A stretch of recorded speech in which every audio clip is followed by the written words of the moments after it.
ఒక్కొక్కసారి నేను ఇంటికి ఎవరైనా గెస్ట్లు వస్తే వారికి వాటర్ ఇస్తాం కదా, మనం ఎవరైనా గెస్ట్లు వస్తే వాటర్ ఇస్తాం. మరి అప్పుడే నేను నా డైలీ పోర్షన్లో నిన్ను వలే నీ పొరుగువాన్ని ప్రేమించని చదువుకున్నాను. చదువుకున్న తర్వాత మనసులో పెట్టుకున్నాను వాక్యం. ఎవరో గెస్ట్లు వచ్చారు, వాళ్ళు నాకు అంతగా తెలియదు, వారికి ఏం వాటర్ ఇవ్వాలి అంటే, ఇది ఇప్పుడు కాదులేండి, పెళ్లి కాకముందు నా యవనస్తురాలిగా ఉన్నప్పుడు. అయితే నేను నీళ్లు తాగాలంటే గ్లాస్ బాగా కడుక్కొని, ఒకసారి 2 సార్లు కడుక్కొని అప్పుడు మంచిగా ఫిల్టర్ వాటర్ తీసుకొని తాగుతాను.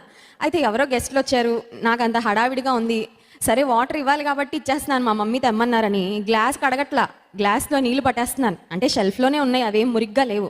అప్పుడు దేవుడు నాతో మాట్లాడుతున్నాడు, ఏమని తెలుసా? నిన్ను వలే నీ పొరుగువాన్ని ప్రేమించంటే ఏంటి?